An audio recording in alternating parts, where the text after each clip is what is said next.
Bonsoir à toutes et à tous et bienvenue dans ce 7 Info le soir week-end. C'est toujours un plaisir de vous retrouver pour ce rendez-vous d'information et de découverte. Au menu de cette émission, un débat autour de la rentrée scolaire qui interpelle parents, enseignants, syndicats et ministères sur le rôle que doit jouer chaque acteur. Et puis, comme chaque week-end, un mélange d'actualité et de bien-être ainsi que des détentes avec vos différentes chroniques, vos chiffres, vos images et bien sûr vos saveurs. Nous allons à présent ouvrir notre rubrique cybercrime. Ce soir, nous abordons un sujet qui nous concerne tous, surtout en cette période de rentrée scolaire.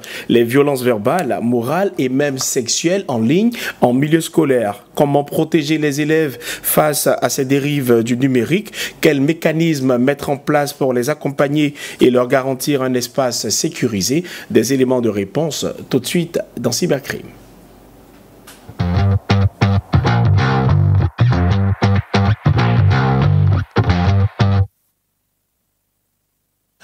Derrière l'écran, il y a des mots, des images ou encore des comportements qui peuvent laisser des blessures profondes chez les élèves. Alors, comment protéger nos enfants face à ces dérives du numérique? Pour en parler, nous avons sur ce plateau lieutenant Fleur Zardi. Merci d'être avec nous, lieutenant. Merci. Ma question tout de suite, c'est de savoir comment se manifeste concrètement la violence morale, la violence verbale ou encore la violence sexuelle en ligne, en milieu scolaire. La violence morale, la violence verbale et sexuelle en ligne, en milieu scolaire, se manifeste de plusieurs manières. Nous allons commencer d'abord par la violence morale. Lorsque nous parlons de violence morale, nous parlons de tout ce qui est psychologique, qui atteint psychologiquement l'élève. Donc, nous avons parlé des harcèlements. L'harcèlement, c'est quoi? Ce sont des injures répétées. Après, nous allons parler de moqueries et de rumeurs, de fausses rumeurs à l'encontre de l'élève. D'accord. Puis, il y a l'exclusion numérique. Vous êtes dans une école, on vous retire de tous les groupes de discussion de l'école. Vous vous sentez isolé. Ça peut choquer, ça. Oui. Ton mental est atteint. Et enfin, nous avons le cybertacking, qui est une sorte de surveillance obsessionnelle du réseau de cet élève-là. Okay. Puis, nous avons la violence verbale en ligne, qui se manifeste par un abus de langage. Des commentaires violents, des commentaires haineux sur les réseaux de cet enfant-là. Et nous avons la violence sexuelle en ligne qui se manifeste par la sextorsion. La sextorsion qui est la publication de vidéos ou de photos à caractère sexuel. C'est la menace de publication ou la publication de vidéos ou de photos à caractère sexuel. Nous avons le grooming. Le grooming, c'est le fait pour un adulte sur les réseaux sociaux de rentrer en contact avec un enfant dans le but d'avoir des relations sexuelles avec cet enfant ou des avantages. Et tout ce que vous citez là, ça se vit en Côte d'Ivoire? Bien sûr, ça se vit en Côte d'Ivoire. Oui. Alors, ce sont des actions qui ne sont pas sans conséquences. Hein. Oui. Ma question prochaine, c'est celle-là. C'est quoi les conséquences de ces violences numériques sur les élèves, tant sur le plan psychologique que scolaire? Nous allons commencer d'abord sur le plan psychologique.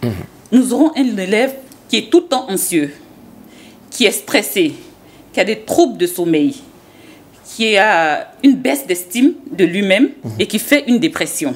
Ça, c'est sur le plan psychologique. Sur le plan social, nous aurons un élève qui est tout le temps isolé, de peur d'être jugé et qui n'a même pas confiance en ses amis et en ses parents.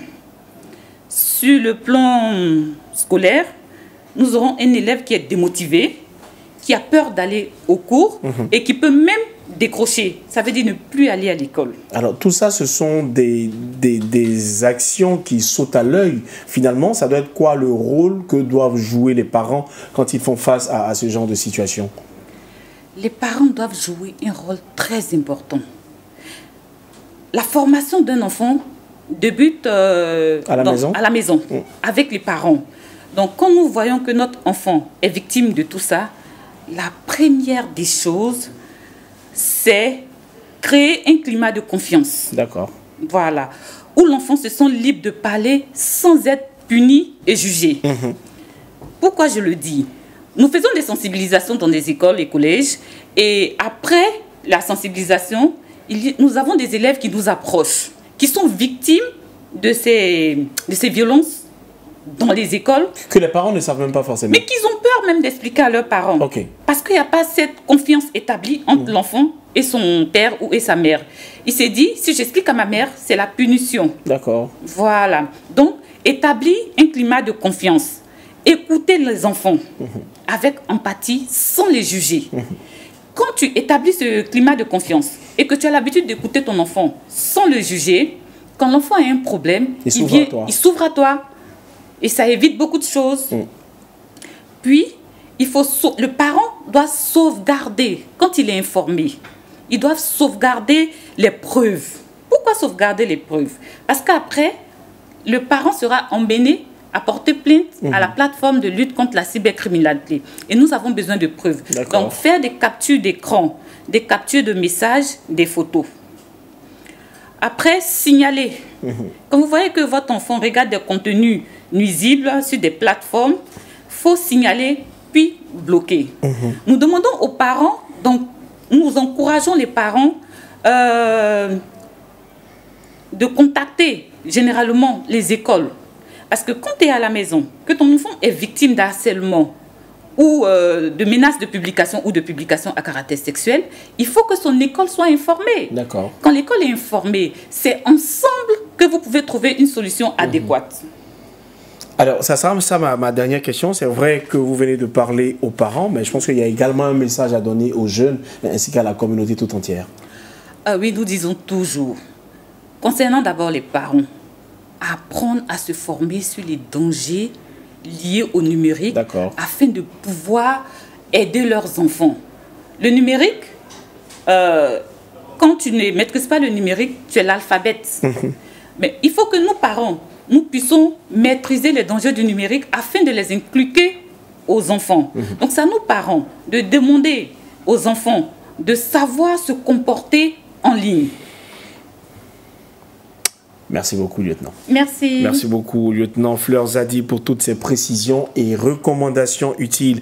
Mesdames et messieurs, la protection des élèves en ligne reste un défi collectif qui appelle justement à la vigilance des parents, des enseignants et de toute la société.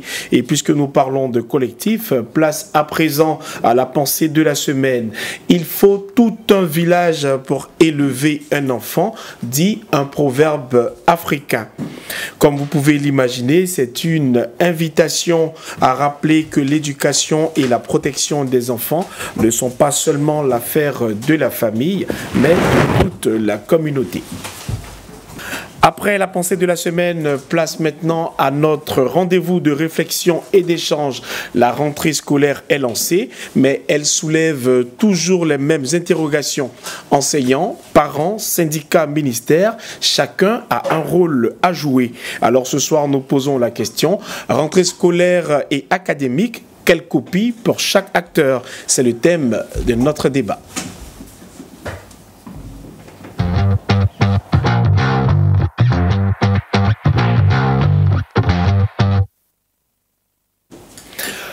La rentrée scolaire 2025-2026 a démarré le 8 septembre en Côte d'Ivoire. C'est toujours un moment chargé d'émotions et de responsabilités. Parents, enseignants, syndicats, ministères, chacun a un rôle essentiel à jouer pour que cette étape décisive de l'année se déroule dans les meilleures conditions. Mais face aux défis persistants, classes surchargées, frais de scolarité, conditions de travail des enseignants, qualité de l'enseignement, une question se pose, quelle copie pour chaque acteur? Ce soir, nous allons en débattre avec nos invités. À ma droite, il y a donc Dr Djakalidja Koulibaly, représentant le ministère de l'Enseignement supérieur. Merci, docteur, d'avoir accepté notre invitation. Merci. Il y a Boka Arnaud à ma gauche qui est donc secrétaire général national du CIRES. Le CIRES, c'est le syndicat pour la revalorisation des personnels de l'enseignement secondaire de Côte d'Ivoire. Merci d'avoir accepté notre invitation. Merci. Et juste à vos côtés, M. Aka Claude Kadio, président de l'organisation des parents d'élèves et étudiants de Côte d'Ivoire. Merci à tous les trois d'être sur ce plateau. Merci. Alors, ma première question s'adresse donc à M. Djakalidja. C'est quoi l'appréciation que fait le gouvernement de cette rentrée scolaire 2025-2026? Merci. D'emblée, je dire merci à mon ministre, professeur Adama Diawara, l'enseignement supérieur de la recherche scientifique, qui a permis que nous soyons sur ce plateau. Et dire aussi que au niveau de l'enseignement supérieur, puisqu'on parle de rentrée, nous organisons la cérémonie de rentrée solennelle le lundi 15 à l'école, à l'Institut William Ponty de Yopougon, sous le parrainage du président du Conseil constitutionnel. La régie me recommande de vous dire de lever un peu la voix, s'il vous plaît. Sous la présidence du président, d'avoir son parrainage, du Dr Akawele, président du Conseil économique, social, environnemental et culturel, qui, à cette occasion, prononcera une conférence inaugurale pour officiellement ouvrir la rentrée académique universitaire. D'accord. Voilà, ça c'était l'information, c'était important. C'est important d'en parler, justement. Voilà, d'en parler, parce qu'on est pratiquement dans l'ordre des formations, les derniers à faire cette ouverture, puisqu'on a eu l'éducation nationale, la formation professionnelle, maintenant c'est l'enseignement supérieur. C'est bon à prendre. C'est vrai que vous n'êtes pas du ministère de l'Éducation nationale. On devait en avoir, on devait avoir un invité, mais il n'a pas pu être là. Mais on se permet quand même, parce que vous appartenez au gouvernement ivoirien, de nous donner l'aperçu que vous avez, enfin l'appréciation que vous avez de cette rentrée scolaire là 2025-2026. Oui, cette année, surtout pour ce qui concerne notre sous-secteur de l'enseignement supérieur de la recherche, c'est de relever les défis. D'accord. De relever les défis parce qu'il y a du chemin qui a été parcouru.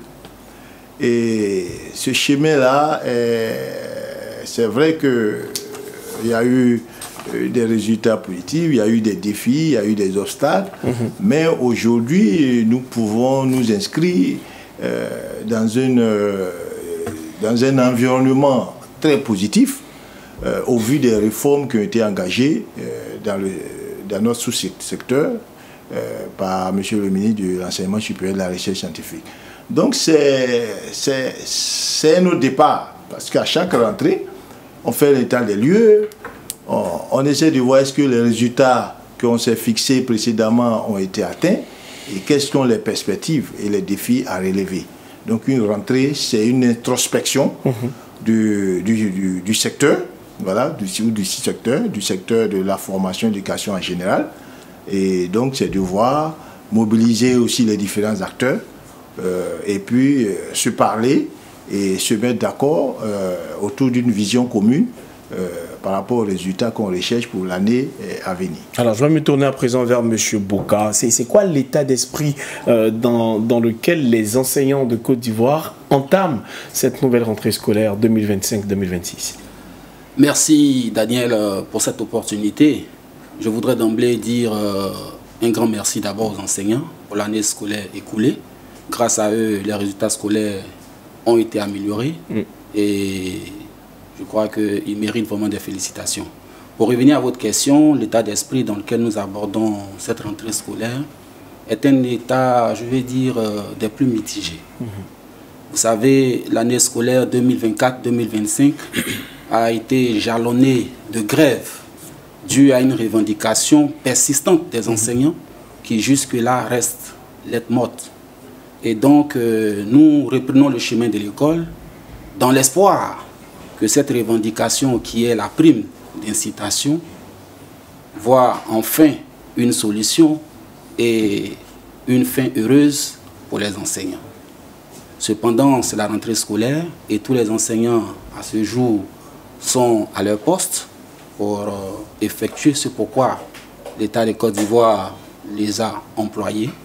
Ils sont donc à leur poste. Alors, M. Aka Kadio Claude, Il parlait tout à l'heure de grève. J'ai envie de savoir, c'est quoi les plus grandes inquiétudes des parents d'élèves? J'ai deux inquiétudes essentielles sur ce plateau. D'abord, la rentrée scolaire en Côte d'Ivoire se positionne dans une ambiance d'élection générale, d'élection présidentielle. C'est déjà la première appréhension que j'ai. Et puis, deuxième, on va débattre certainement de ce qu'on va faire pendant l'année. Et il y a des thèmes qui vont orienter cette année-là. On a parlé longtemps de l'école de qualité. Soyons des responsables, des citoyens responsables pour une école de qualité. La qualité revient. Cette année, on dit éducation de qualité, levier de transformation de la Côte d'Ivoire. J'ai un problème. Mon problème, c'est quoi? L'éducation, c'est le parent qui donne l'éducation. Et l'institution école donne la formation. D'accord. Et comme ceux qui donnent la formation sont aussi des parents, et donc les enseignants et l'État ont ce devoir de compléter l'éducation, peut-être qu'il manque que le parent n'a pas donné, pour que le trépied que nous avons, qui repose sur les parents d'élèves qui fournissent la matière première, l'État qui crée une institution pour former les enfants des parents, et les enseignants qu'on va recruter pour faire la formation. Si ce trépied-là ne marche pas, eh bien, il va sans dire que nous allons avoir des problèmes. Voilà pourquoi l'organisation des parents d'élèves et étudiants de Côte d'Ivoire se positionne comme une organisation capable d'accompagner le système éducatif de la base au sommet. Et donc notre école, notre organisation prend en compte du CP1 jusqu'à l'étudiant qui est en train de préparer sa thèse. C'est notre rôle. Et j'ai l'impression, je le dis, j'ai l'impression que certains ministres pensent que nous sommes des adversaires. On ne peut jamais être adversaire des ministres. Vous parlez de quel ministère? Non. Une organisation n'est pas adversaire. Est-ce que vous avez de quelqu'un. Je reviens à ce que le professeur, le docteur Jakali a dit. Il a dit, nous allons faire notre entrée académique. Et il a précisé les dates et tout. On m'a envoyé un courrier officiel pour que moi, en tant qu'association de parents d'élèves, je puisse représenter les parents d'élèves et d'étudiants. Mais j'y serai. Merci.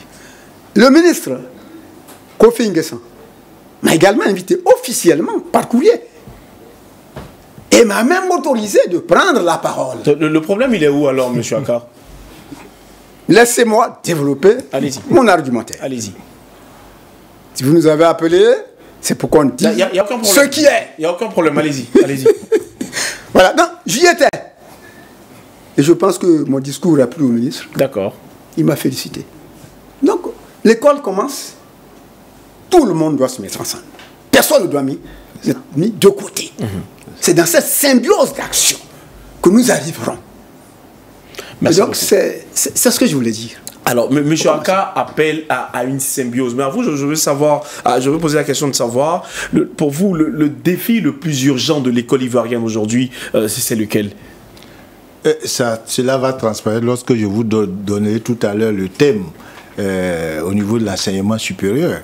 C'est enseignement supérieur et recherche scientifique, investir dans la paix et l'excellence pour bâtir l'avenir. On a commencé par la paix. D'accord. Et ça rejoint ce que vos chers frères représentants des parents d'élèves a dit, et même mon frère du Sinares, l'environnement est fondamental dans un écosystème de formation.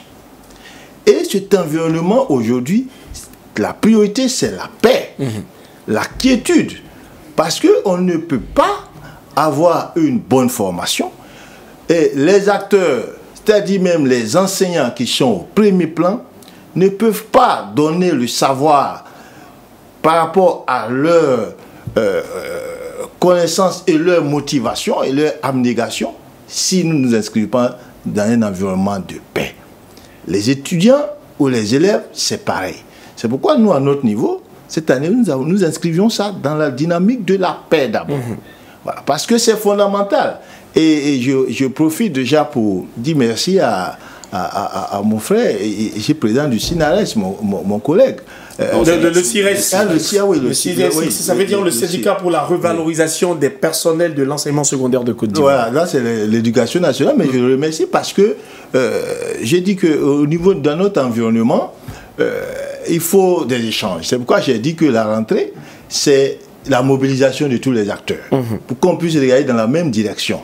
Et à ce niveau, je crois qu'aujourd'hui, pour ce qui concerne, on a un cadre de dialogue permanent et avec les syndicats, avec tous les acteurs du système, pour qu'on puisse au moins s'entendre autour du minimum pour pouvoir avancer. Sauf que les enseignants, c'est sûr, ils veulent également travailler dans la paix, mais ils ont toujours des doléances à l'endroit du gouvernement. C'est quoi les doléances que vous avez qui ne sont pas encore résolues?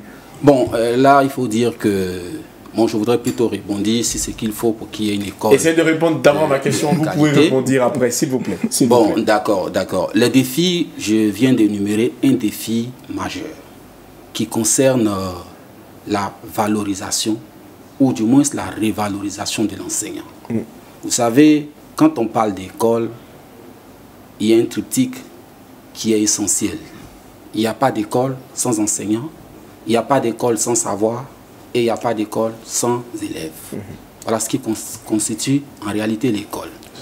Et nous avons l'impression que l'enseignant, qui est cet acteur, je dirais, étatique, est malheureusement très peu considéré. Nous avons une revendication qui date de pratiquement 2014, qui concerne une prime que nous souhaitons qu'on puisse allouer aux enseignants dans un esprit d'équité et de justice sociale. Mais nous avons l'impression que face à cette revendication, nous n'appelons pas cela une doléance, pour nous c'est une revendication, parce que je parle bien de justice sociale. Face à cette revendication, nous avons l'impression de nous heurter à un mur. Nous avons l'impression véritablement de nous heurter à un mur, et je suis heureux d'entendre parler de dialogue. Mais quel type de dialogue avons-nous? Lorsque le dialogue social n'est pas productif, je dis que ce n'est pas un dialogue. Donc nous sommes ici dans une situation où nous, enseignants, nous syndicalistes, nous disons que le dialogue social en Côte d'Ivoire, il est presque chimérique. En tout cas en ce qui concerne l'éducation. Parce qu'il ne produit pas les effets escomptés et il n'est même pas dans le sens d'apporter même la paix à l'école. J'en veux pour preuve. Alors, je pense que c'est gravissime. On a pu constater la ministre d'État, permettez que je finisse. Daniel, permettez que je finisse. Ensemble. Je vais vous donner les preuves. Je vais vous donner les preuves. Tout le temps ouvert leur porte. Je vais vous donner les preuves de mon assertion. Pour recevoir tous les syndicats. Écoutez, vous voyez, Daniel.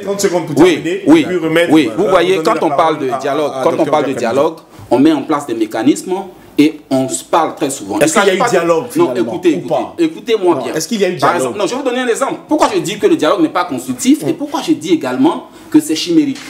Vous voyez que nous sommes en pleine rentrée scolaire et le ministère de l'Éducation nationale décide délibérément de muter pour des raisons syndicales tous les responsables syndicaux d'une région de la Côte d'Ivoire, de Diokoui. Alors, comment est-ce que vous pouvez expliquer cela? Comment est-ce que vous expliquez cela? Muter, c'est une décision qui est prise, c'est quoi le problème? Oui, mais c'est parce que c'est abusif. La mutation obéit... Non, écoutez-moi, la mutation je vous accorde 20 secondes pour terminer, la mutation obéit à certains critères. Et je parle bien sûr sur le contrôle du monsieur du gouvernement. On ne peut pas muter un fonctionnaire, sauf en cas de faute et de sanction de second degré. Mais là encore, cette sanction-là découle d'une procédure. Vous pensez que c'est pourquoi ils ont été mutés? Ils ont été mutés simplement pour des raisons syndicales. C'est une sanction. Et j'ai même vu au dos... Non, je viens. Nous avons même vu au dos de ces décisions que nous avons retirées là, écrit sanction. Et l'administrateur a oublié de gommer C'est écrit sanction. On n'a pas les preuves de ce que vous avancez. Non, mais moi, je donne les preuves. Permettez que docteur... M. Chaka, je vais revenir à vous tout de suite. Vous voulez réagir? Oui, moi je vais réagir. Moi-même, étant enseignant, on ne peut pas dire que nous sommes marginalisés. Depuis un certain moment, depuis 2011, la fonction enseignante a été au cœur des décisions, quand même, des mesures prises. C'est parce que vous êtes au cœur du gouvernement que vous dites ça? Non, je ne le dis pas parce que je le dis avec des preuves. Parce que nous avons connu les revalorisations salariales ici. Le déblocage des salaires pendant des années, cela n'avait pas été fait. Mais sous le président Alassane Ouattara, cela a été fait. Et aujourd'hui, les enseignants en Côte d'Ivoire sont parmi les mieux payés en Afrique. Je suivais même, il y a 2 jours, une émission sur une chaîne camerounaise. Et là même, ils ont dit ouvertement que la Côte d'Ivoire, c'est le pays où les enseignants sont le mieux traités, qu'on peut les citer en Afrique. Et c'est une réalité. Il ne faut pas se focaliser uniquement sur la question des primes, mais il faut voir d'où nous venons. Ce n'était pas des acquis. Même notre 13e mois, sur la base que le président nous a donné, qui a revaloriser cette année aux 2 tiers, on n'y a jamais pensé en Côte d'Ivoire ici. C'est des acquis. Donc c'est pourquoi je tiens compte du dialogue. Et c'est le fruit du dialogue. Puisqu'il y a un dialogue qui a eu lieu avec les centrales syndicales et le gouvernement. Et c'est ce dialogue qui a produit tout ce que les fonctionnaires dans leur ensemble ont obtenu.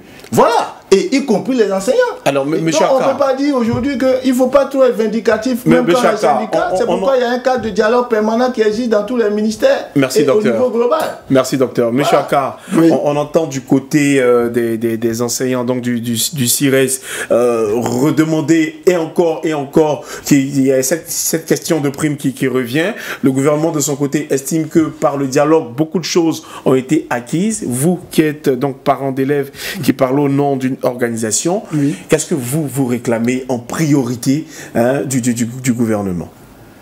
Nous parlons d'école de qualité. L'école de qualité a un coût. Ceux qui pratiquent cette école de qualité-là, les enseignants en font partie. Nous avons été de ceux qui ont lutté sous d'autres régimes pour que les enseignants puissent avoir l'indemnité contributive au logement. Nous avons passé des mois et des mois. Au finish, ils ont pu avoir cela. Mais avec beaucoup de grèves. Et c'est ce que je refute au niveau des différents gouvernements qui sont passés et qui sont là. Je crois que tout peut se faire dans le dialogue, dans l'entente. Absolument. Et donc, dans un dialogue, on ne peut pas mettre un citoyen, un travailleur, en prison, parce qu'il revendique quelque chose. Tant qu'on ne l'a pas pris avec un objet contondant, avec un pistolet, pour dire, ah non, si tu ne fais pas ça, je te fais ça, on doit pouvoir demeurer dans le dialogue. Parce que quand vous ouvrez un dialogue, et que par derrière, il y a des emprisonnements, ça pose problème. C'est ce que je reproche, moi. Sinon, je pense qu'il y a eu beaucoup de choses qui ont été faites pour le bien des enseignants. Mais il faut aussi reconnaître que les enseignants ont un métier difficile. Il y en a qui travaillent en ville. Ceux-là, à la rigueur, ça va. Mais ceux qui sont dans des contrées où il n'y a même pas d'eau, d'électricité, et tout ça, ils ont des problèmes. Et donc, revendiquer pour améliorer les conditions de travail et de vie, c'est normal. C'est une très bonne chose. Donc, quand ils revendiquent, c'est normal. Mais je pense que nos enseignants doivent comprendre, comme je l'ai dit, il faut qu'on aille dans le sens de la paix. Parce que s'il n'y a pas de paix, s'il n'y a pas de quiétude, s'il n'y a pas de sérénité, il n'y a pas d'école. Et s'il n'y a pas d'école, moi, j'ai fait beaucoup d'enfants. Et mes enfants, qu'est-ce qu'ils vont devenir? Donc, de part et d'autre, il faudrait qu'on fasse des concessions. Sans brimer. Mais vraiment, sincèrement, il nous pose un problème. Comment est-ce qu'on peut régler ce problème? Mais on ne peut pas attendre, mettre quelqu'un en prison parce qu'il a posé un problème. On écoute la doléance et puis on trouve la solution. Et je crois que le gouvernement a toujours trouvé des solutions. Donc je pense que ces solutions seront trouvées pour que, ensemble, nous puissions ramener la paix à notre Côte d'Ivoire. Et justement, nous sommes tous des citoyens de ce pays-là. Pour une école de qualité. Une école de qualité. Une école de qualité, je dois revendiquer. Mais quand je revendique, on ne doit pas me mettre en prison. Et quand je revendique, on doit pouvoir m'écouter et puis agir de sorte que chacun soit heureux. Rentrée scolaire et académique, quelle copie pour chaque acteur? C'est le thème retenu pour ce débat de ce 7 Info le soir week-end. Et en plateau, nous avons Dr Djakali Diakoulibaly, qui, je rappelle, est directeur de l'Observatoire de l'insertion professionnelle des diplômés de l'enseignement supérieur. À ma gauche, il y a Boka Arnaud, secrétaire général national du CIRES, syndicat pour la revalorisation des personnels de l'enseignement secondaire de Côte d'Ivoire. Et bien entendu, M. Aka Kadio Claude, président de l'organisation des parents d'élèves et étudiants de Côte d'Ivoire. Un des sous-thèmes de cette grande thématique, c'est bel et bien les infrastructures et les classes surchargées. On a abordé donc cette thématique avant le journal. Ma question, c'est à l'endroit de M. Boka qui a beaucoup de choses à dire. C'est quelque chose qui revient de façon récurrente. Classe surchargée, infrastructure non commode. Comment est-ce que les enseignants vivent-ils véritablement ce problème? Oh, mais quand vous parlez des classes surchargées déjà, c'est un frein à la pratique enseignante, à la bonne pratique enseignante.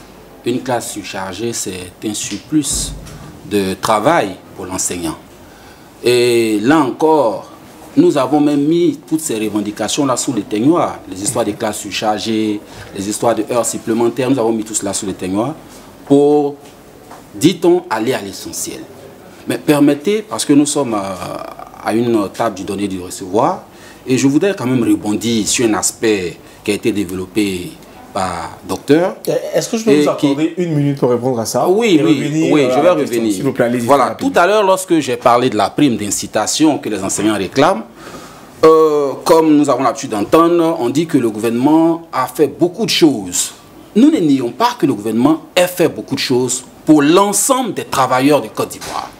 Le déblocage des salaires, par exemple, a été fait en 2015. Mais c'était une injustice pour tous les travailleurs de Côte d'Ivoire. Depuis pratiquement 82-83, les salaires étaient bloqués. Alors il était de bonne loi qu'un gouvernement ivoirien prenne la responsabilité de le faire. Et quand ça a été fait, c'était pour tous les travailleurs. On nous parle aussi des indemnités de logement, de tous ces acquis sociaux que tous les travailleurs ont eu.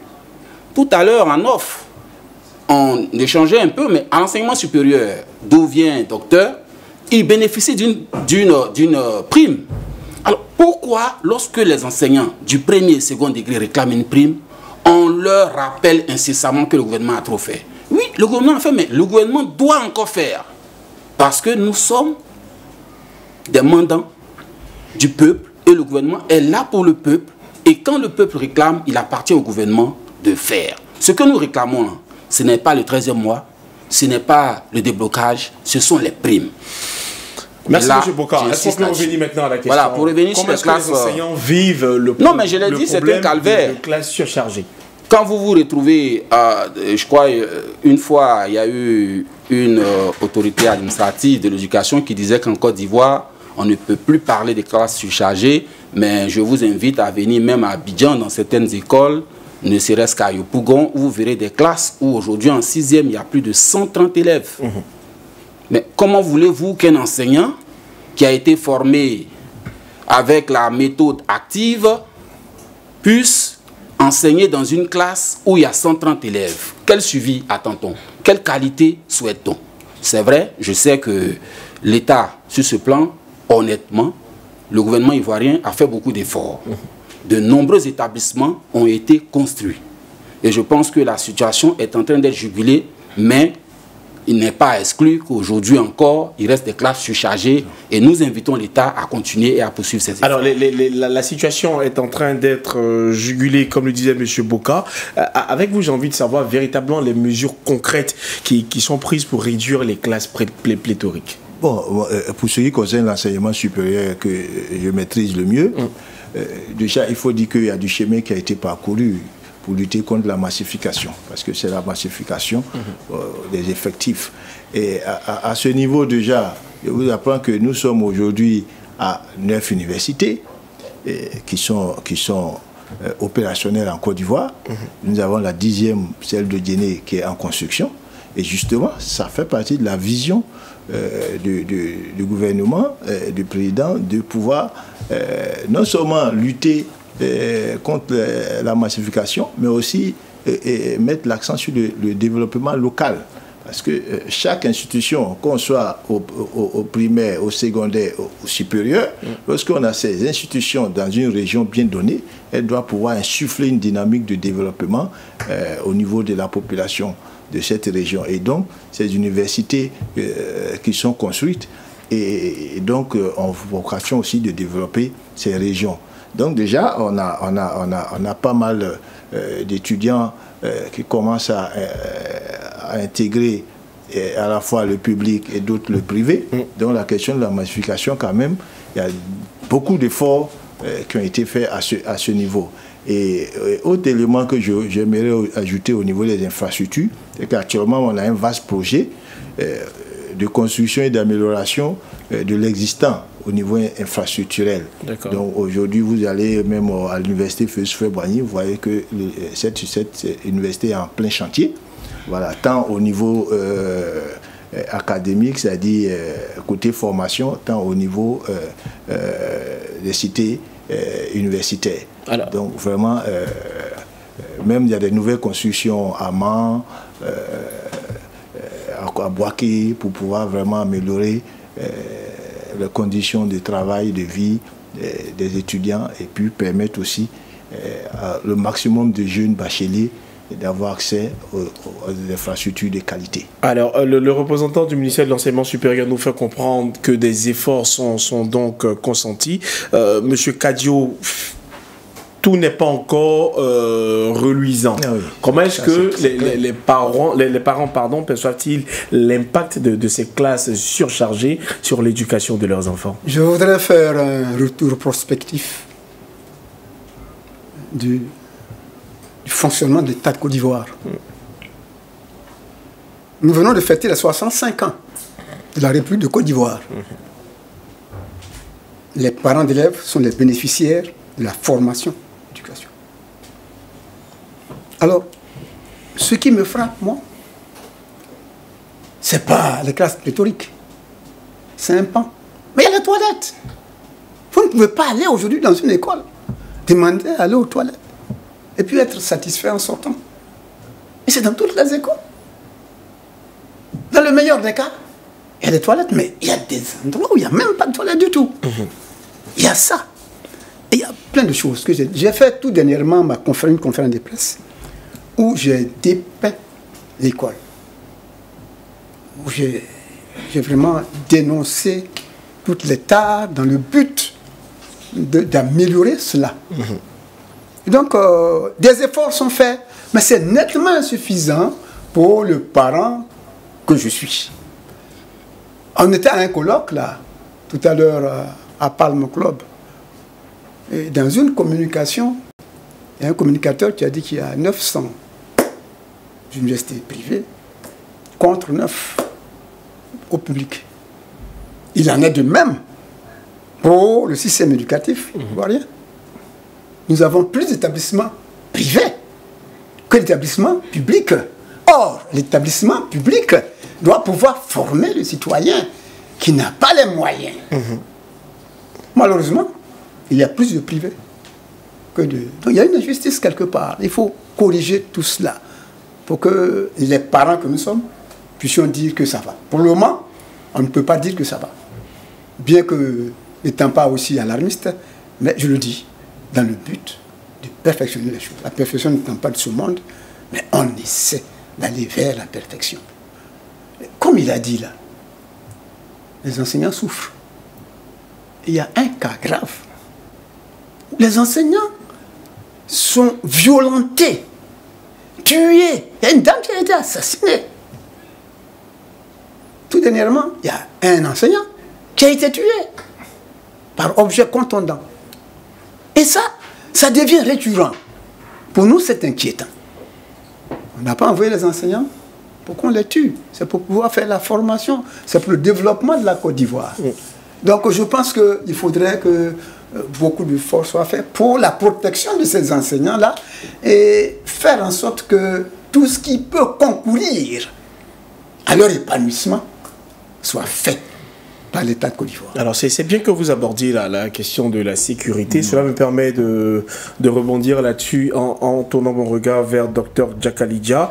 C'est quoi les mesures entreprises justement par votre ministère pour sécuriser les étudiants, mais de façon plus générale tous ceux qui prennent le chemin de l'école autour de ces différents établissements? Et même les enseignants aussi. Oui, merci. Déjà, nous, à l'enseignement supérieur, on est à l'aise avec cette question.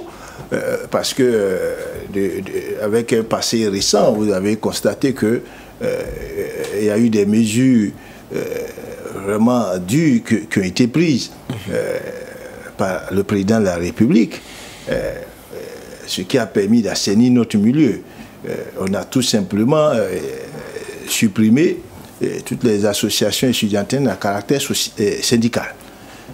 Parce que ce fonctionnement des organisations étudiantines commençait à remettre même en cause l'efficacité même interne, c'est-à-dire de la formation, et même l'efficacité externe de la formation.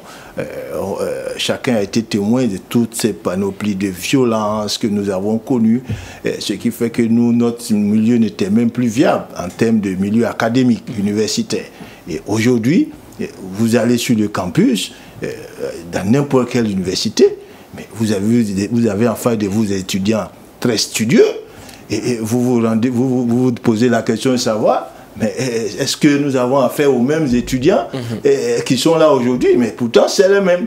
Donc, ça a été vraiment une mesure salutaire. Aujourd'hui, nous sommes donc dans cette dynamique-là de sécurisation de notre espace, de plein épanouissement des étudiants pour leur bien-être, pour qu'ils puissent vraiment acquérir les connaissances idoines pour pouvoir améliorer leur employabilité. Parce qu'à la fin, il faut que ces étudiants soient employables, il faut qu'ils soient insérés dans le tissu socio-professionnel de la Côte d'Ivoire. Et donc, nous, pour le moment, en tout cas, les mesures sont en train d'être prises pour cette rentrée avec Monsieur le ministre, pour qu'on puisse mettre quand même des dispositifs. Aujourd'hui, vous voyez même qu'au niveau des campus, il y a la sécurité régalienne. Voilà, il y a la sécurité régalienne.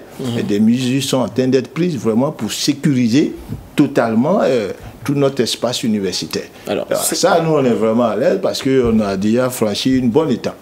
Sécurité au niveau des enseignants et élèves autour des écoles? Je crois que l'aîné Cadio a déjà dépeint le tableau qui est triste.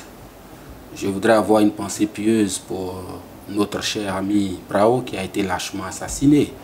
Et à part lui, il y a au moins 5 enseignants qui ont été lâchement tués pour des raisons d'insécurité. Pour nous, la sécurité de tout individu relève du pouvoir régalien de l'État. Et il appartient à l'État d'assurer la sécurité de chaque individu. C'est vrai que nous n'adhérons pas forcément à toutes les mesures prises à l'enseignement supérieur. Nous n'adhérons pas à toutes les mesures, notamment l'invitation des Nyamboro à sécuriser des cités et autres, la suppression de l'association des élèves et étudiants que nous considérons comme antidémocratique. Mais si des efforts sont consentis pour la paix, nous pouvons saluer ces efforts-là. Beaucoup reste à faire au niveau de l'enseignement du premier et du second degré. Et il faut penser à vraiment sécuriser les enseignants de Côte d'Ivoire. Alors, ce qui nous importe ici... Je vais répondre. Non, permettez... C'est pas vrai. Non, c'est pas vrai. Permettez qu'on dise des choses comme ça sur un plateau. Je vous accorde 30 secondes. Voilà, accordez-moi même 20 secondes. Non, s'il vous plaît, allez-y. Non, je crois qu'il faut préciser et puis faire la différence, les débats des réseaux sociaux et puis la réalité. C'est pas du tout la réalité. Tout ce qui s'est passé, vous avez vu, c'était dans une dynamique militante, politique, ça n'a rien à voir avec l'aspect académique, c'est purement l'aspect politique, militante, un ministre qui a rencontré ses militants fut-il Zigueï, fut-il chauffeur. Il reste des militants. Il reste un militant. À partir du moment où il n'a jamais enfreint la loi, il jouit de ses droits civiques et politiques. Alors, politiquement, alors on a le droit de pouvoir aller échanger, le ministre a le droit d'échanger avec ses militants. Donc, après les réseaux sociaux, ça n'a rien à voir avec l'université. Merci pour la précision, voilà. Dr Djakhalidja. On va aborder la dernière thématique. 20 secondes, s'il vous plaît, on tend vers la fin de l'émission. Allez-y. Bon, je pense que dans mon discours, dans ma conférence de presse, je demandais au ministre de l'Enseignement supérieur, de la recherche scientifique et de l'innovation de faire en sorte que nos étudiants soient sécurisés de façon correcte. Parce que quand il me parle de militants, il ne s'agit pas de militants, il s'agit de défendre l'intérêt des futurs citoyens de la Côte d'Ivoire. Futurs citoyens, c'est-à-dire ceux-là qui vont nous remplacer. Donc leur protection nous intéresse. Donc si la FESI n'existe plus, peut-être qu'on permette, on crée d'autres organisations, mais qu'on contrôle pour que la quiétude reste sur les campus. Merci beaucoup. Oui. Et donc, il y a des forces de l'ordre sur les campus. Mais les forces de l'ordre, pour le moment, ils sont. Je suis contraint. Les forces de l'ordre traumatisent. Les forces de l'ordre traumatisent les étudiants. Et donc, il faut faire attention. Il faut faire attention. Les forces de l'ordre ne peuvent intervenir lorsqu'il y a problème. Je vous en prie. On a terminé l'année académique, universitaire, aux bonnes dates. Docteur Djakhalidja. Je suis d'accord avec vous. Excusez-moi, on va mettre. Je suis d'accord avec vous. On va terminer avec ça. Les forces de l'ordre n'interviennent que lorsqu'il y a problème. C'est pas ça qui nous réunit. Pacifié, on va on n'a continuer pas ce débat. besoin de forces de l'ordre. On va terminer. Oui, puisque vous avez dit. Docteur Djakhalidja, s'il vous plaît. Docteur, s'il vous plaît. On a commencé cette émission dans un très bel environnement. On va essayer de la terminer. On ira jusqu'au bout. On va terminer là maintenant en parlant du bien-être et de la réussite des élèves. C'est ça qui nous préoccupe. Cette émission. C'est quoi la politique justement pour concilier réussite scolaire et épanouissement des élèves? C'est avec ça qu'on va terminer à votre niveau. Oui, merci déjà. Au niveau de l'enseignement supérieur, nous avons fait un état des lieux et dans un premier temps, nous avons constaté déjà que des étudiants, les bacheliers qui rentraient dans notre ordre de formation, c'est-à-dire au niveau supérieur, il y a pas mal qui n'étaient pas à niveau. Donc il a été institué déjà pour faciliter leur intégration et puis leur parcours, déjà des cours de mise à niveau. Dès cette rentrée à partir de lundi, il y a des cours de mise à niveau, un mois assurés par les enseignants qui ont accepté vraiment ce sacrifice pour pouvoir mettre nos enfants à niveau, pour mieux les intégrer dans notre dispositif. Et donc nous avons eu la révision des curricula, parce qu'on disait toujours inadéquation, formation, emploi. Moi, je suis directeur de l'Observatoire chargé de l'insertion professionnelle, j'en sais quelque chose. Et à ce niveau, ensemble avec le secteur privé, nous avons demandé de revoir tous les curricula au niveau de nos universités. Et donc, nous épousons maintenant l'ère du temps pour ce qui concerne le marché du travail. Et donc, nos étudiants, aujourd'hui, sont à même de pouvoir intégrer le marché du travail. Et aussi, nous avons institué l'entrepreneuriat en milieu étudiant. Aujourd'hui, il y a l'entrepreneuriat, il y a des équipes dans toutes les universités qui sont chargées de coacher les étudiants, de pouvoir les amener à avoir des projets fiables, viables et bancables pour que ces étudiants puissent, à la fin de leurs études, puissent devenir des champions nationaux, puisque ça fait partie de la politique gouvernementale de la Côte d'Ivoire. Merci beaucoup, docteur Djakhalidja. Alors, à M. Boka, je vais poser la question suivante. Est-ce que les enseignants sont véritablement formés pour gérer le stress durant cette nouvelle année scolaire? Oui, en termes de formation, les enseignants de Côte d'Ivoire, et cela a été reconnu lors des différentes évaluations internationales sur l'éducation, que les enseignants de Côte d'Ivoire sont bien formés. Ouais. Voilà, les enseignants de Côte d'Ivoire sont bien formés. Mieux, les enseignants font de l'auto-formation. Ils sont à l'enseignement supérieur pour poursuivre leurs études au centre de formation continue. Donc sur le plan de la formation, les enseignants sont bien formés. Voilà. je crois qu'il reste toujours à faire en sorte qu'ils soient à la fois bien formés, bien payés, qu'ils soient à l'aise avec cette prime qu'ils attendent. C'est normal. Alors, on va terminer avec M. Aka Kadio, histoire de savoir votre souhait pour cette rentrée scolaire 2025-2026. Vous parlez tant à l'État de Côte d'Ivoire, mais également aux enseignants. Mais bien sûr que les enseignants sont mes amis, je les ai toujours défendus. Mais moi, je défends quand il faut défendre, et puis je sanctionne quand il faut sanctionner. Tout le monde voit mes postes. Voilà. Et donc, je disais qu'on allait aller jusqu'au bout. Les enseignants sont bien formés, comme il est dit. Parce que, à notre époque, l'ENS nous était pratiquement fermés. Mais aujourd'hui, beaucoup d'enseignants que je rencontre sont formés à l'ENS. Ils sont sur le terrain. Et ils font l'ENS pour parfaire leur savoir, leur savoir-faire, leur savoir-être. Ça, c'est une très bonne chose que nous saluons. Et je souhaite que ça continue comme ça. Donc, tout en les protégeant, tout en défendant cela, tout en félicitant le gouvernement pour cela, il faut aussi qu'on les écoute. Qu'on les écoute. Et puis c'est tout, c'est pas compliqué. On les écoute, on essaie de faire ce qu'on peut faire pour qu'on puisse avancer. Pour moi, il faudrait que cette année-là, scolaire-là, soit une bonne année scolaire. Mais mon inquiétude demeure toujours au niveau des élections. Donc, le président de la République puisse prendre les dispositions idoines pour que son pays demeure en paix. Parce que s'il n'y a pas de paix, mes enfants n'iront pas à l'école. Voilà. Mais pour la formation des enseignants, puisqu'il en a parlé, bientôt il y a l'ouverture des 2 antennes de l'ENS, à Boaké et à San Pedro. Ok, tant mieux. Voilà. On aura certainement un autre plateau pour en parler.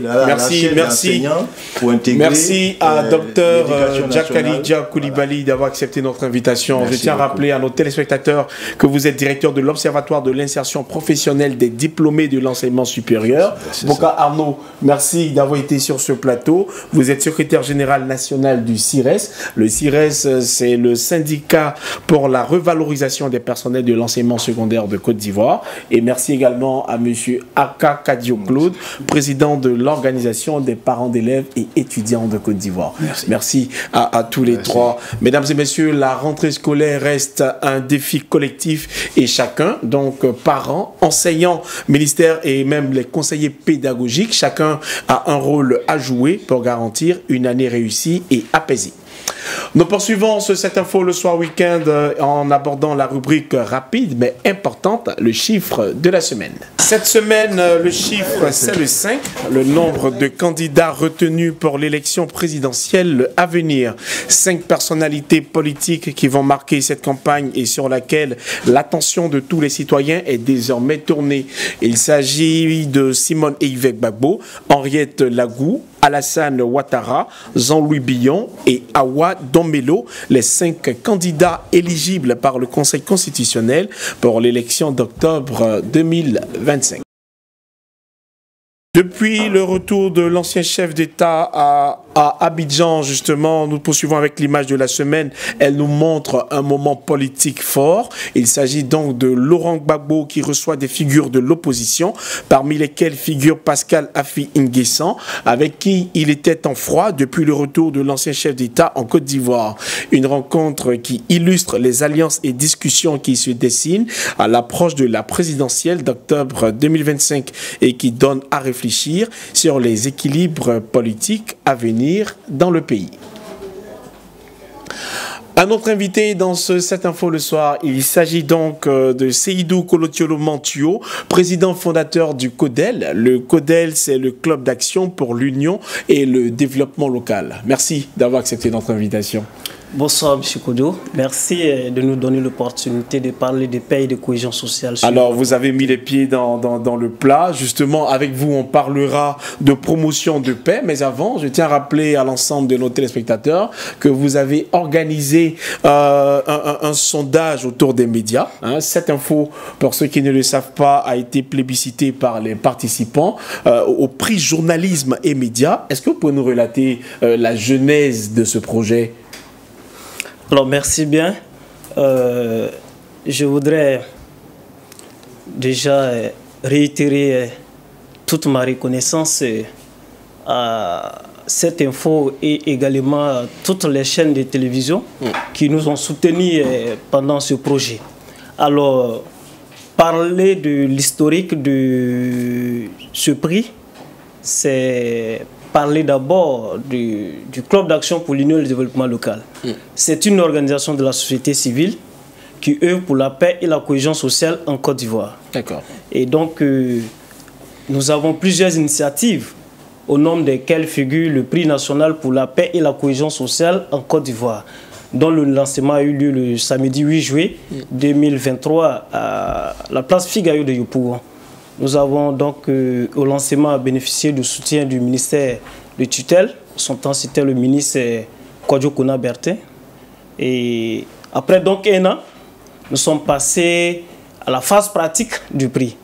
Et ce prix, c'est donc une distinction honorifique annuelle qui, pour le CODEL, consiste à distinguer, d'abord sélectionner les meilleurs acteurs de paix et de cohésion sociale chaque année, et puis les distinguer. Et donc, pour la première édition qui a eu lieu le samedi 10 mai à la salle de conférence de la Chambre de commerce et de l'industrie de Côte d'Ivoire, nous avons eu 4 catégories. Le prix a été subdivisé en 4 catégories, à savoir la catégorie initiative jeunesse pour la paix et la cohésion sociale, la catégorie leadership féminin pour la paix et la cohésion sociale, la catégorie diaspora pour la paix et la cohésion sociale, et enfin la catégorie journalisme et médias pour la paix et la cohésion sociale. Et c'est ce prix qui a été remporté cette info. Qu'est-ce qui a justifié le choix de cette info? Effectivement, ce ne sont pas les membres du CODEL qui ont sélectionné cette info. Ce ne sont pas non plus les jurys qui ont sélectionné cette info. Il faut dire que le prix journalisme et médias, à la différence des 3 autres prix, a eu un sondage en ligne. Justement, je voudrais dire merci à nos partenaires techniques qui nous ont aidés à pouvoir réaliser ce projet. Donc, on a développé un site internet et un sondage a été fait en ligne sur toutes les chaînes de télévision à l'effet de distinguer, de sélectionner laquelle des chaînes qui méritaient ce prix. Et donc, au terme du sondage, la majorité des Ivoiriens ont opté, pour ne pas dire, ont trouvé que la chaîne 7 Info méritait le prix. Alors, donc, voici comment nous avons remis ce prix-là le samedi 10 mai à la chaîne de télévision 7 Info. Et c'était un réel plaisir de l'avoir d'ailleurs. Alors, on constate que vous parlez beaucoup d'union, vous parlez de paix. Comment de façon concrète, au-delà donc des prix décernés, comment de façon concrète le Club d'action œuvre-t-il pour le dialogue entre les différentes communautés en Côte d'Ivoire? Alors, merci. Je voudrais dire, nous sommes de ces jeunes qui pensent que sur la Côte d'Ivoire demeure une nation de paix.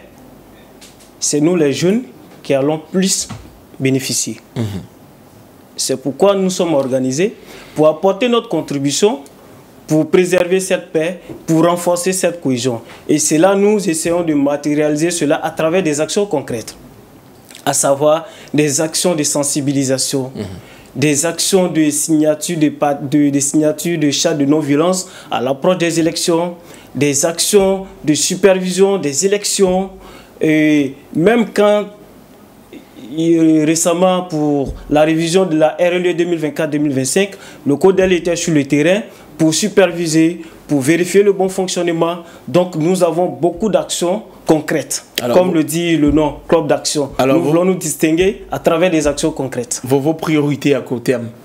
À court terme, je voudrais dire notre rêve à court terme, c'est d'avoir une représentation au niveau national. D'accord. Aujourd'hui, nous avons notre base, c'est Yopougon. Nous sommes dans certaines communes d'Abidjan, nous sommes dans certaines régions du pays, mais il nous reste encore beaucoup de localités. Donc nous, notre rêve à court terme, c'est d'avoir une représentation au niveau national à l'effet de mener bien cette action pour apporter notre pierre. J'ai bien envie de savoir comment est-ce que vous imaginez votre club dans 5 ou 10 ans? Ben, déjà à 10 ans, je peux dire que c'est plus ou moins à long terme. Et nous, à long terme, nous voyons notre club comme une organisation qui va mettre en place une fondation pour la recherche et le maintien de la paix. Nous essayons de nous inspirer du père fondateur de la nation, père à son âme, Philippe Seboigny. Voilà. Donc à long terme, notre rêve, c'est de vraiment mettre une fondation CODEL en place pour la recherche et le maintien de la paix en Côte d'Ivoire. Alors, nous sommes à quelques 2 mois de l'élection présidentielle en Côte d'Ivoire. S'il y a un message de paix à donner à l'ensemble des jeunes du pays, ça sera lequel? Ben, permettez-moi, je ne vais pas me limiter aux jeunes parce que ils ne sont pas... Bien entendu, les élections bien ne sont entendu, pas, bien entendu. Concernent tous les Ivoiriens. Alors, déjà, je vais commencer avec les médias. On voudrait compter davantage sur les médias parce que nous savons que les médias jouent un rôle crucial dans les élections. Après donc les médias, nous allons nous pencher un peu sur nos mamans. Vous savez, comme on le dit, tout ce que femme veut, Dieu veut. Et nous, jeunes, nous pensons que les femmes de la Côte d'Ivoire, si elles se décident que ces élections se tiennent en de meilleures conditions, on va y arriver. Donc, je voudrais demander nos mamans de faire de ces élections vraiment tout ce qu'elles peuvent faire, de le mettre en œuvre pour que ces élections se passent en de meilleures conditions. Comme on le dit, on dit le bonheur d'une mère, ce n'est pas ce qu'elle gagne à la fin du mois comme salaire. Ce n'est pas non plus ce qu'elle gagne après la vente de ses condiments. Mais le vrai bonheur d'une femme, c'est de voir ses enfants réussir. Et pour cela, il faut un climat de paix. Et donc, c'est de parler aux enfants, c'est de parler à leurs épouses, c'est de parler à l'ensemble des Ivoiriens. Et donc, je vais terminer avec la jeunesse. Je voudrais demander aussi à la jeunesse, c'est vrai, il faut s'intéresser à la vie de la nation. C'est notre pays, on doit contribuer, mais il faut le faire en toute responsabilité. Comme je l'ai dit, ce pays, si la Côte d'Ivoire reste un pays de paix, c'est nous qui allons tirer profit. Donc, voilà le message. Et si vous le permettez, pourquoi pas aux hommes politiques? Oui, ils sont aussi concernés. Je voudrais leur dire 2 mots. Le premier, c'est une doléance. De penser aux organisations de la société civile parce qu'ils ont des initiatives pour accompagner ce pays à tous les niveaux. Malheureusement, ils n'ont pas les moyens. Donc, je demande, c'est vraiment une doléance à l'État d'y penser. Et le vœu, je souhaite longévité à tous nos papas qui sont les véritables leaders politiques, de sorte qu'ils soient demain témoins du résultat de leurs actions. Parce qu'il y a une loi naturelle qui nous dit ce que vous semez, c'est ce que vous récoltez. Merci beaucoup. Donc, nous comptons sur eux pour que la Côte d'Ivoire reste un pays de paix. Merci beaucoup à M. Thio Seydou, mais vous ne partez pas, vous restez avec nous. Je rappelle à nos téléspectateurs que vous êtes président fondateur du CODEL, donc le club d'action pour l'union et le développement local. Vous êtes notre invité fil rouge, vous restez avec nous. On démarre... On entre dans l'univers des mots, de la poésie et de la sensibilité. Cela se fait donc chaque fin de semaine. C'est notre rubrique slam avec Hélène Beckett.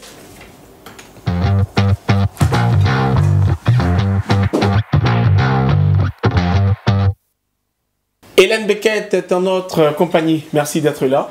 Oui, bonsoir Daniel. J'aime bien. Avec toi, on parle de slam. Oui. C'est quoi la thématique qui sera abordée aujourd'hui dans cet univers des mots?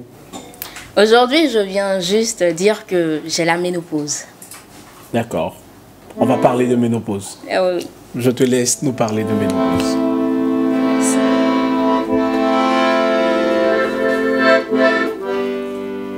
Dans mon miroir, sans mythe, hiéroglyphe ni vision, je vois une autre moi qui, sans traduction de moi, est une autre version. Au visage détaché, au ride à la place des acnés, au riz qui marque des tracés. Plus de risque de rougeole, mais de risque de fibrome.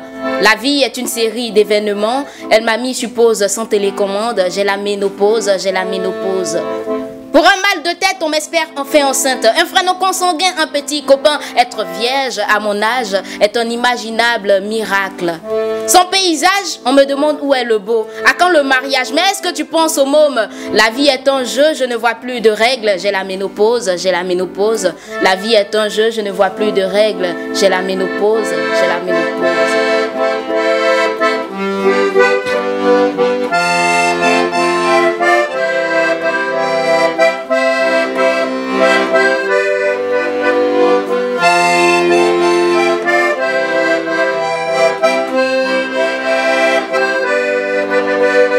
Fini les mademoiselles, les la plus belle, les dragues romanesques à la ribambelle. Terminé la récré, voici ma réalité.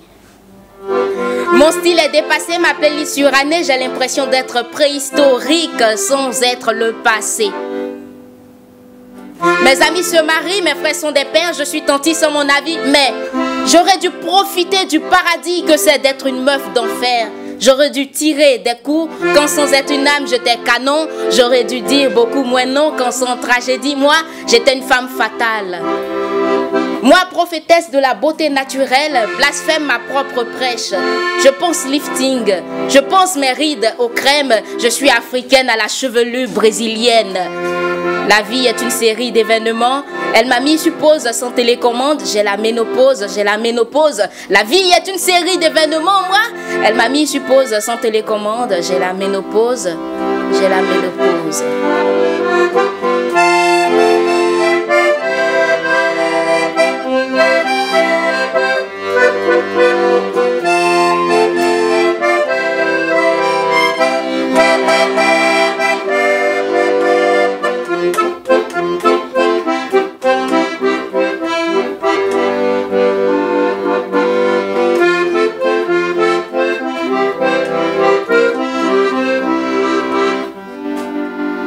Maître d'amour à l'accordéon.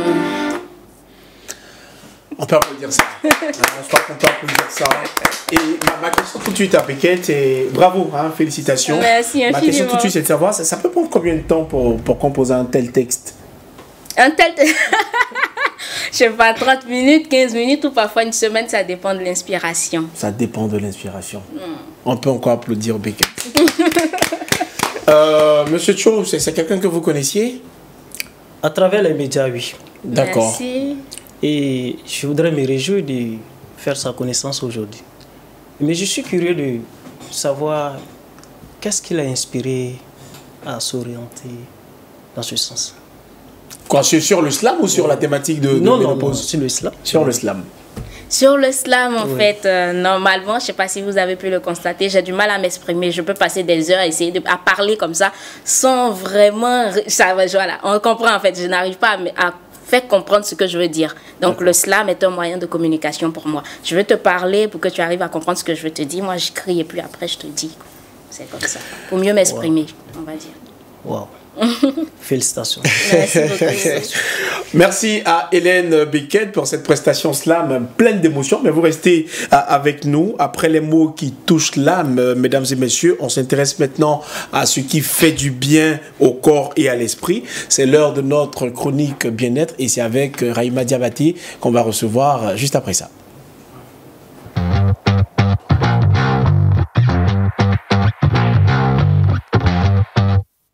De retour sur le plateau de cette info le soir, Rahima Diabaté est en notre compagnie. Bonsoir Rahima. Bonsoir Daniel. Je te présente Monsieur Thio Seydou. Beckett, tu la reconnais. Maître d'amour. Maître d'amour, tu le reconnais. Oui. C'est un vrai plaisir de te revoir justement. Oui, plaisir partagé. On parle de bien-être. Oui, bien-être. Aujourd'hui, plus particulièrement, Le pouvoir des couleurs. le pouvoir des couleurs. Oui. Pourquoi ça? Bon, on a tendance à porter du jaune, du rouge, du vert, sans savoir pourquoi. Peut-être parce que ces couleurs nous plaisent, mais c'est toujours bien de savoir ce que ça peut, ce que ça peut nous faire, signifie. l'influence, comment ça peut nous influencer. Et j'ai aujourd'hui voulu mettre l'accent sur ce point. Alors, dis-nous par exemple, si on devrait commencer par la couleur rouge, Oui. qu'est-ce que cela signifie? Le rouge, c'est la couleur du pouvoir. porter du rouge, avoir du rouge autour de soi, qu'est-ce que ça va vous faire? Ça va vous procurer une sensation de force, du leadership, de l'énergie. Et une personne qui porte du rouge, ce qui va se passer aussi, c'est qu'elle aura plus d'audace. Donc, peut-être celui qui est timide, s'il doit aller à un événement où il sera emmené à être face à un public et qu'il a tendance à stresser, le rouge pourrait lui faire du bien. C'est aussi la couleur qui est associée à la libido, la passion. Elle va réveiller les sens pour les couples et tout. Mais ce n'est pas bien de peindre toute une chambre en rouge parce que ça peut être irritant. Mais peut-être dans le bureau, la salle à manger, la cuisine, quelques touches de rouge peut vous faire du bien parce que c'est une couleur qui passe à l'action, qui invite à passer à l'action. Voilà. J'aime bien quand tu as parlé de leadership parce qu'il y a du rouge vif dans le logo de cette info. Cette info, c'est la première chaîne d'information en continu de Côte d'Ivoire. On passe à une autre couleur. L'autre couleur, parce que là c'est une couleur chaude, l'autre couleur chaude, le jaune. Le jaune, c'est une couleur qui combat, on va dire, la fatigue mentale. C'est la couleur de l'accueil, tout ce qui est chaleureux. Vous arrivez dans une entreprise, à l'entrée, quand il y a du jaune, vous vous sentez chez vous, en sécurité. C'est la couleur de la concentration aussi, Daniel. Oui. Je prends un exemple, vous êtes au travail, vous êtes sur votre ordinateur, vous n'êtes pas très concentré, changez le fond d'écran, mettez du jaune, vous allez être encore plus concentré. Et c'est une couleur aussi qui va vous rendre plus optimiste. Pour ceux qui ont tendance à voir la vie du mauvais côté, le jaune va vous rendre plus optimiste. Portez du jaune, vous allez vous sentir bien. Alors, votre couleur préférée, monsieur Thio Seydou? Ma couleur préférée, c'est la couleur blanche. Le blanc.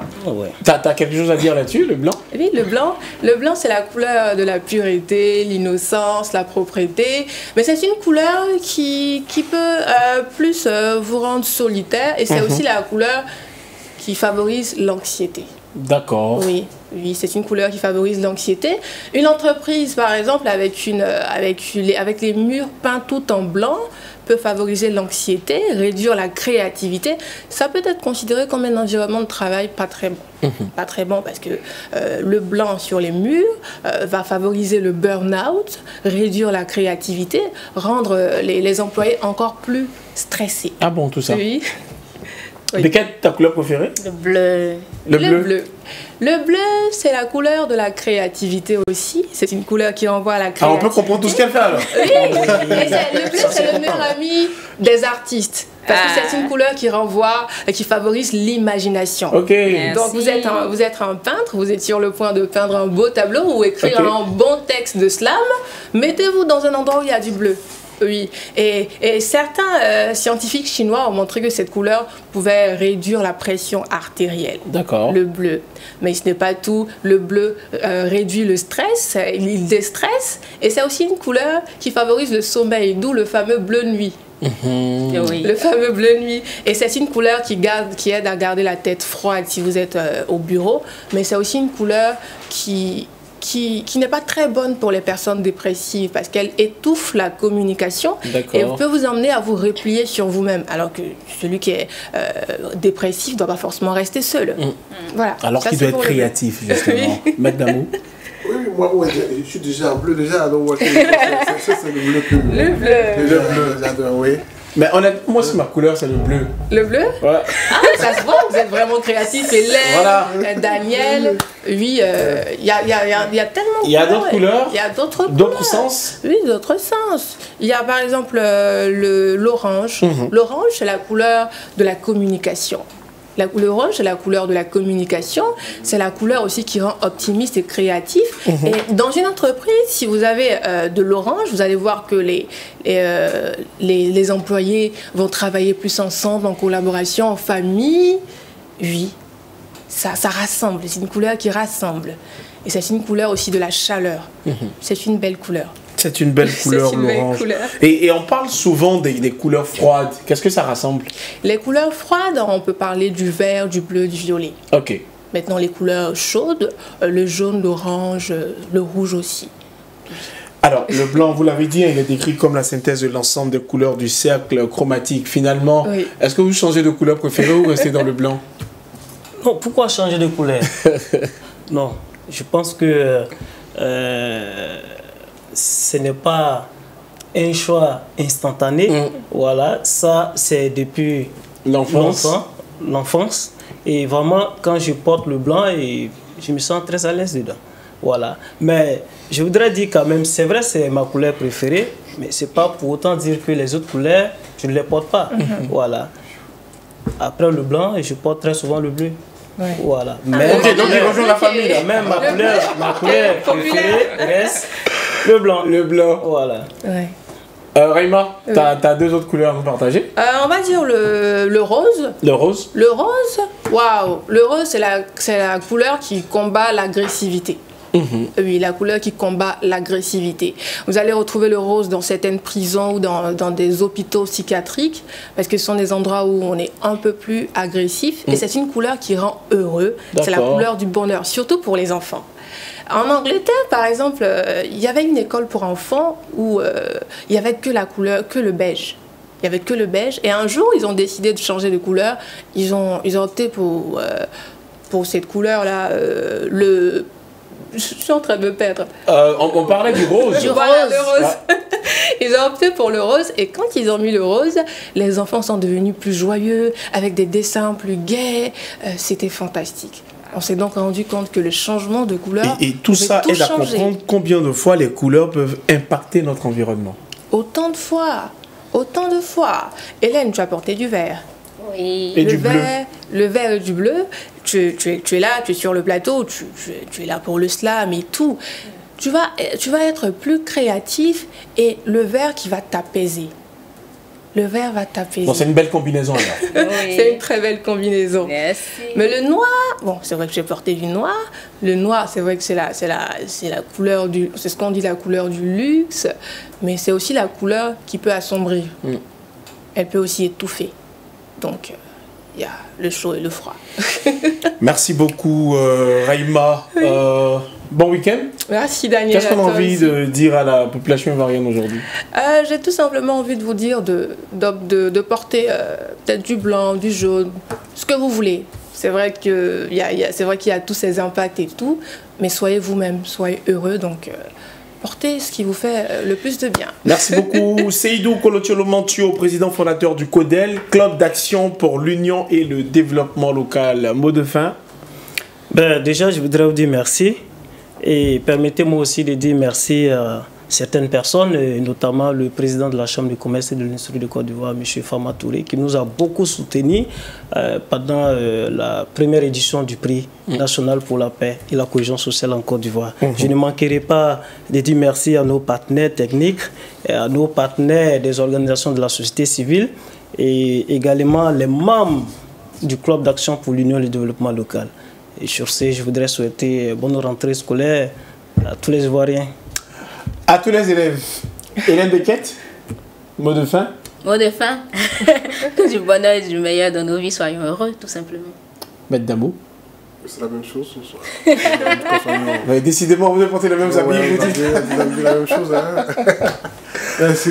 Merci et nous on souhaite, vous voulez ajouter un dernier mot? Oui, si vous me le permettez. Je voudrais dire que au terme des perspectives pour le prix national pour la paix et la cohésion sociale, l'année prochaine nous aurons 2 prix de plus, c'est-à-dire nous allons passer de 4 à 6 prix. Merci et beaucoup. Les 2 nouveaux prix qui s'ajoutent, il s'agit du prix leadership politique pour la paix et la cohésion sociale et le prix artiste, humoriste pour la paix et la cohésion sociale. Merci beaucoup, monsieur Thio Seydou. Mesdames et messieurs, vous pouvez le remarquer, cette émission est terminée. Merci de l'avoir suivi.